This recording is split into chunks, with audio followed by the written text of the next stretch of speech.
ಕಲ್ಲು ಕ್ವಾರಿಗಳಲ್ಲಿ ಅಕ್ರಮವಾಗಿ ಕಲ್ಲಿನ ಗಣಿಗಾರಿಕೆಗೆ ಗ್ರಾಮಸ್ಥರು ರೋಸಿ ಹೋಗಿದ್ದಾರೆ. ದಾವಣಗೆರೆಯಲ್ಲಿ ಕಲ್ಲು ಕ್ವಾರಿಯ ವಿರುದ್ಧ ಇದೀಗ ಗ್ರಾಮಸ್ಥರು ಸಿಡಿದಿದ್ದಾರೆ. ರೋಸಿ ಹೋಗಿದ್ದಂತಹ ಗ್ರಾಮಸ್ಥರು ಈಗ ಆಕ್ರೋಶ ಹೊರಹಾಕಿದ್ದಾರೆ. ಆರುಂಡಿ ಗ್ರಾಮದ ಸಮೀಪದಲ್ಲೇ ಲೈಸೆನ್ಸ್ ಪಡೆದುಕೊಂಡು ಗಣಿಗಾರಿಕೆಗಳನ್ನು ನಡೆಸಲಾಗ್ತಾ ಇದೆ. ಆದರೆ ನಿಯಮಗಳನ್ನು ಗಾಳಿಗೆ ತೂರಿ ಕಲ್ಲು ಕ್ವಾರಿಗಳನ್ನು ನಡೆಸ್ತಾ ಇದ್ದಾರೆ ಎನ್ನುವಂತಹ ಆರೋಪ ಕೇಳಿಬರ್ತಾ ಇದೆ. ಅಂದರೆ ಲೈಸೆನ್ಸ್ ಪಡೆದುಕೊಂಡಿದ್ರೂ ಕೂಡ ಅಲ್ಲಿ ಏನು ನಿಯಮಗಳ ಅಡಿಯಲ್ಲಿ ಒಂದು ಗಣಿಗಾರಿಕೆಯನ್ನು ಮಾಡಬೇಕು ಆ ರೀತಿಯಾಗಿ ಮಾಡ್ತಾ ಇಲ್ಲ ಅನ್ನುವಂತಹ ಗಂಭೀರ ಆರೋಪ ಕೇಳಿಬರ್ತಾ ಇದೆ. ಈ ಸಿಡಿಮದ್ದುಗಳನ್ನು ಸಿಡಿಸೋದ್ರಿಂದಾಗಿ ಅನೇಕ ಮನೆಗಳು ಬಿರುಕು ಬಿಟ್ಟಿದ್ದಾವೆ.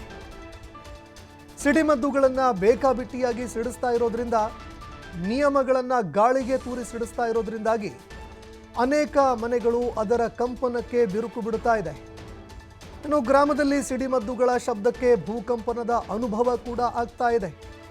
ಹೀಗಾಗಿ ಜನರಿಗೆ ಮರುಳು ಮಾಡಿ ಹೆಚ್ಚೆಚ್ಚು ಹಣವನ್ನು ಕೊಟ್ಟು ಜಮೀನು ಕೂಡ ಖರೀದಿ ಮಾಡಿದ್ದಾರೆ. ನಿನಗಷ್ಟು ದುಡ್ಡು ಕೊಟ್ಟು ಬಿಡ್ತೀನಿ, ಇಷ್ಟು ದುಡ್ಡು ಕೊಟ್ಟು ಬಿಡ್ತೀನಿ, ಇಂತಹ ಒಳ್ಳೆ ರೇಟ್ ಎಲ್ಲೂ ಸಿಗೋದಿಲ್ಲ, ಈಗಲೇ ಮಾರಿಬಿಡುವಂಥ ಜನರನ್ನು ಪುಸಲಾಯಿಸಿ ಆ ಜಮೀನನ್ನು ಖರೀದಿ ಮಾಡೋದು. ಅದೇ ರೀತಿಯಾಗಿ ಎಲ್ಲ ನಿಯಮಗಳನ್ನು ಗಾಳಿಗೆ ತೂರಿ ಅಲ್ಲಿ ಕಲ್ಲಿನ ಗಣಿಗಾರಿಕೆಯನ್ನು ಮಾಡುವಂತಹ ಕೆಲಸವನ್ನು ಕೆಲವು ಕಂಪನಿಯವರು ಮಾಡ್ತಾ ಇದ್ದಾರೆ ಎನ್ನುವಂತಹ ಒಂದು ಆರೋಪ ಕೇಳಿಬರ್ತಾ ಇದೆ. ಇನ್ನು ಇಡೀ ಆ ಒಂದು ಗ್ರಾಮದ ಅಕ್ಕಪಕ್ಕದಲ್ಲಿ ಎಲ್ಲ ಜಾಗಗಳು ಕೂಡ ಗುಂಡಿಮಯವಾಗಿ ಮಾರ್ಪಾಡಾಗಿದೆ.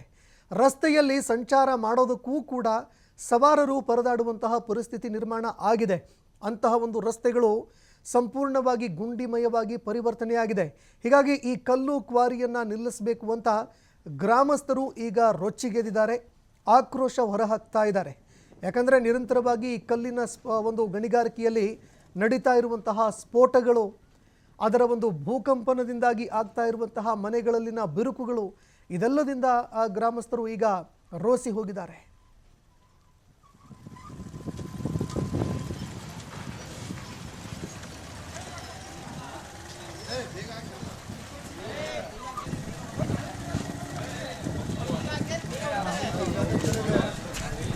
ಇನ್ನು ಇದೇ ವಿಚಾರಕ್ಕೆ ಸಂಬಂಧಪಟ್ಟಂತೆ ನಮ್ಮ ಜೊತೆಗೆ ಮಾತನಾಡೋದಕ್ಕೆ ಗ್ರಾಮಸ್ಥರಾಗಿರುವಂತಹ ಗವಿ ಪ್ರಕಾಶ್ ಅವರು ಫೋನ್ ಸಂಪರ್ಕದಲ್ಲಿ ಜಾಯ್ನ್ ಆಗಿದ್ದಾರೆ. ಗವಿ ಪ್ರಕಾಶ್ ಅವರೇ, ನಮಸ್ಕಾರ. ಈಗ ನಿಮ್ಮ ಗ್ರಾಮದಲ್ಲಿ ಅಕ್ಕಪಕ್ಕದಲ್ಲಿ ನಡೀತಾ ಇರುವಂತಹ ಒಂದು ಅಕ್ರಮ ಏನು ಕಲ್ಲು ಗಣಿಗಾರಿಕೆ ನಡೀತಾ ಇದೆ, ಅದಕ್ಕೆ ಸಂಬಂಧಪಟ್ಟಂತೆ ಆರೋಪಗಳು ಕೇಳಿ ಬರ್ತಾ ಇದೆ. ಏನ್ ಸಮಸ್ಯೆ ಆಗ್ತಾ ಇದೆ ನಿಮಗೆ ಅದರಿಂದ? ಸರ್, ಏನಾಗ್ಬಿಟ್ಟಿದೆ ಅಂದ್ರೆ ಇಲ್ಲಿ ನಮ್ಮೂರಲ್ಲಿ ಏನೋ ನಮ್ಮ ಹೊನ್ನಾಳಿ ತಾಲೂಕಲ್ಲಿ ಆರುಂಡಿ ಗ್ರಾಮದಲ್ಲಿ ಅತಿ ಹೆಚ್ಚು ಮಿತಿಮೀರಿದ ಕಲ್ಲು ಕ್ವಾರೆಗಳು ಹಾವಳಿ ಹೆಚ್ಚಾಗ್ಬಿಟ್ಟಿದೆ ಸರ್. ಇಲ್ಲಿ ಕೆಲವರು ಅದೇನು ನಿಯಮಗಳಿದಾವಲ್ಲ, ರೂಲ್ಸ್ಗಳು ಎಲ್ಲವನ್ನು ಬ್ರೇಕ್ ಮಾಡಿ ಸಹ ಇಲ್ಲಿ ನಡೆಸ್ತಿದ್ದಾರೆ. ಅತಿಯಾಗಿ ಆಳವಾಗಿ ತೋಡೋದು, ಅತಿಯಾಗಿ ಬ್ಲಾಸ್ಟಿಂಗ್ಗಳು ಮಾಡೋದು, ಧೂಳು ಏನಾಗ್ತದೆ, ಗ್ರಾಮಸ್ಥರು ಕೇಳಿದ್ರೆ ಗ್ರಾಮಸ್ಥರುಗಳಿಗೆ ಜೋರ್ ಮಾಡೋದು, ಈ ತರ ಎಲ್ಲ ನಡೀತಾ ಇದೆ ಸರ್ ಇಲ್ಲಿ. ಹಾಗಾಗಿ ಏನಾಗಿದ್ದಾರೆ, ನಿನ್ನೆ ಊರಿನ ಯುವಕರೆಲ್ಲ ಒಟ್ಟಾಗಿ ಈ ಸಮಸ್ಯೆಗಳನ್ನ ಬಗೆಹರಿಸ್ಕೊಬೇಕಂತ ಹೇಳಿ ನಿನ್ನೆಯಿಂದ ಕ್ವಾರೆಗಳ ಮೇಲೆ ಹೋಗಿ ಅಲ್ಲಿ ಅವ್ರಿಗೆ ಕೆಲಸ ಮಾಡೋದ್ಗಳನ್ನ ಸ್ಟಾಪ್ ಮಾಡಿ ಅವರೆಲ್ಲ ಕ್ವಾರೆ ಓನರ್ಗಳನ್ನೆಲ್ಲ ಕರೆಸಿ ಇವತ್ತಲ್ಲಿ ಊರಿನ ಪಂಚಾಯತಿಯಲ್ಲಿ ಒಂದು ಸಭೆ ಸೇರಿಸಿದಾರೆ ಸರ್. ಇದಕ್ಕೇನೊಂದು ಪರಿಹಾರ, ಒಂದು ಶಾಶ್ವತ ಪರಿಹಾರ ಬೇಕು ಅನ್ನೋ ತರ. ಪ್ರತಿಯೊಂದು ಏನಾಗಿದೆ ಸರ್, ಇಲ್ಲಿ ಊರಿನ ಕ್ವಾರೆಗಳು ಒಂದಲ್ಲ ಸರ್, ಒಂದು ಹೆಚ್ಚು ಕಡಿಮೆ ಒಂದು 10 ರಿಂದ 12 ಕ್ವಾರೆ ಇದಾವೆ ನಮ್ಮೂರಲ್ಲಿ. ಅಂತರ್ಜಲ ಕುಸಿತ ಆಗ್ತಿದೆ, ಉಸಿರಾಟಕ್ಕೆ ತೊಂದರೆ ಆಗ್ತಿದೆ. ಪ್ರತಿಯೊಂದು ಹೇಳ್ತಾ ಹೋದ್ರೆ ಸುಮಾರು ಸಮಸ್ಯೆಗಳಿದಾವೆ ಸರ್. ಊರಿಂದ ಆಮೇಲೆ ಯಾವುದೇ ರೀತಿ ರೂಲ್ಸ್ ಫಾಲೋ ಮಾಡ್ತಿಲ್ಲ. ಊರಿಂದ ಮಿನಿಮಮ್ ಒಂದ್ 2 ಕಿಲೋಮೀಟರ್ ದೂರ ಇರ್ಬೇಕು ಅನ್ನೋದಿದೆ, ಅದು ಯಾವ್ದು ಅದೆಲ್ಲ ನಿಯಮಗಳು ಗಾಳಿ ತೂರ್ ಹೋಗ್ಬಿಟ್ಟಿದಾವೆ.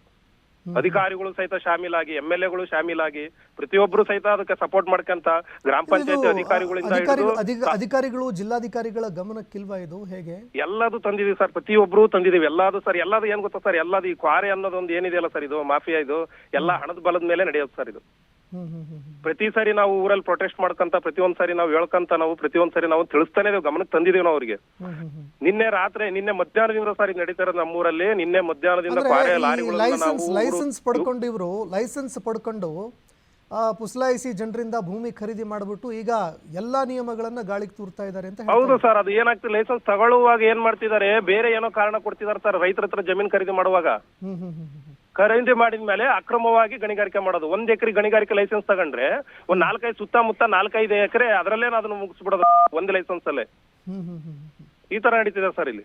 ಅಧಿಕಾರಿಗಳು ಗಮನಕ್ಕೆ ಪ್ರತಿ ಸರಿ ತಂದಿದೆ ಸರ್, ಪಂಚಾಯತ್ ಅಧಿಕಾರಿಗಳಿಂದ ಹಿಡಿದು. ಶಾಮೀಲಾಗಿದ್ದಾರೆ ಅಧಿಕಾರಿಗಳು ಹೇಗೆ? ಅಧಿಕಾರಿಗಳು ಸಹಿತ ಶಾಮೀಲಾಗಿದ್ದಾರೆ ಸರ್. ಇವಾಗ ಗ್ರಾಮ ಪಂಚಾಯತಿಗೆ ಹೋಗಿ ಅಲ್ಲಿ ಪ್ರೊಟೆಸ್ಟ್ ಮಾಡಿ ಅಲ್ಲಿ ಬೀಗ ಹಾಕ್ಸ್ಕೊಂಡು ಬಂದಿದ್ದೇವೆ. ಈಗ ಬರಬೇಕು ಇಲ್ಲಿ ನೀವೆಲ್ಲ ಪ್ರತಿಯೊಬ್ರು ಪಂಚಾಯತಿ ಮೆಂಬರ್ಗಳು ಅಂತ MLAಗೂ ಸಹಿತ ಕಾಂಟ್ಯಾಕ್ಟ್ ಮಾಡಿದೀವಿ. ಈಗ ಊರಲ್ಲಿ ಸಭೆ ಸೇರಿದೇವೆ ಸರ್.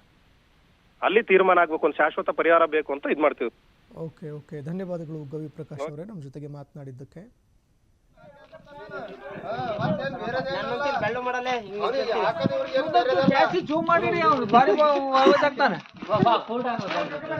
ನಮ್ಮೂರಿನ ಹಿರೇ